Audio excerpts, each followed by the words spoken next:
अस्सलाम वालेकुम इमाम साहब। इमाम साहब, मैंने जो आपको मस्जिद के बिल के पैसे दिए थे वो आपने जमा करवा दिए हैं? जी जी बेटा, मैंने बिल के पैसे जमा करवा दिए हैं। जज़ाकल्लाह। अच्छा इमाम साहब, ठीक है। कोई और हुक्म हो तो मुझे बताना।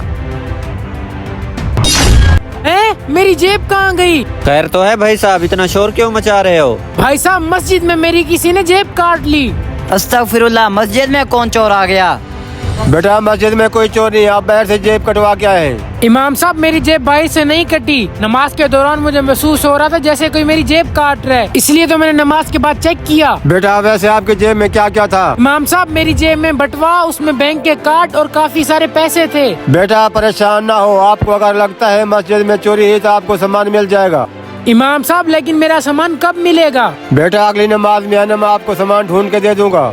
ठीक है इमाम साहब, फिर अगली नमाज में मुलाकात होती है। इमाम साहब, आखिर ये बेहुदा हरकत कर कौन सकता है? ये बेचारा तो पहली बार मस्जिद में नमाज पढ़ने आया है, उस पे क्या असरात पड़ेंगे? बेटा तुम परेशान ना हो, जो कुछ होता है अच्छाई के लिए होता है। ठीक है इमाम साहब, हम चलते हैं। खाना तो मैंने तैयार कर लिया है, अब जाके इमाम साहब को दे आता हूँ।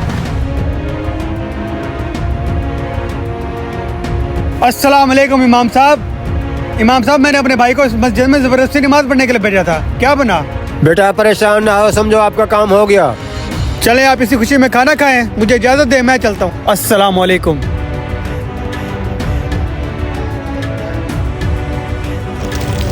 नमाज का टाइम हो गया है, अब पता चलेगा उस बेचारे का सामान मिला है कि नहीं मिला।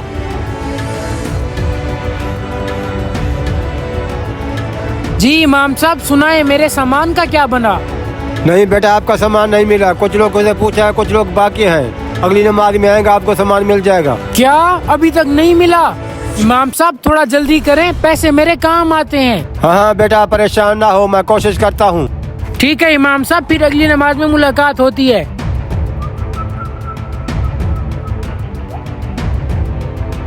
जी इमाम साहब, मेरे सामान का क्या बना? बेटा आपका सामान नहीं मिला, अगली नमाज में आना, इंशाल्लाह आपका सामान मिल जाएगा। क्या अभी तक नहीं मिला? इमाम साहब, ये आपने क्या ड्रामा बनाया हुआ है? हर नमाज के बाद कहते हैं अगली नमाज पे आना, अगली नमाज पे आना। आज तीसरा दिन है, आखिर कब मिलेगा मेरा सामान? अगर आपसे मेरा काम नहीं होता तो आप बता दें, आइंदा इस मस्जिद में नमाज पढ़ने नहीं आऊँगा। क्या हुआ भाईजान, किस सामान की बात कर रहे हो? भाईजान, आपके कहने पे मैं इस मस्जिद में 3 दिन से नमाज पढ़ने आ रहा हूँ और नमाज के दौरान किसी ने मेरी जेब काट ली। ये इमाम साहब रोज मुझे कहते हैं कि आपका सामान कल मिल जाएगा, कल मिल जाएगा, लेकिन अभी तक नहीं मिला। अच्छा भाई, आपकी जेब किसी ने काट ली? वैसे आपकी जेब में पैसे कितने थे? भाई यही कोई 2-3 हजार रूपए होंगे।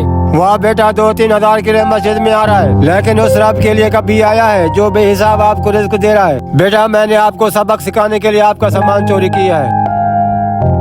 जो अल्लाह ताला आपको दिन में 5 मरतबा बुलाता है, उसके लिए भी कभी मस्जिद में आए हो? तीसरा दिन या 3 हजार के लिए मस्जिद में आ रहे हो? शुक्रिया इमाम साहब, आपने मेरी आंखें खोल दी। इंशाल्लाह आज के बाद मैं 5 वक्त की नमाज पढ़ूंगा। बेटा मुबारक हो, आपका काम हो गया, आपका भाई 5 वक्त का नमाजी बन गया। इस वीडियो को सदका जारिया समझकर अपने दोस्तों के साथ शेयर करें।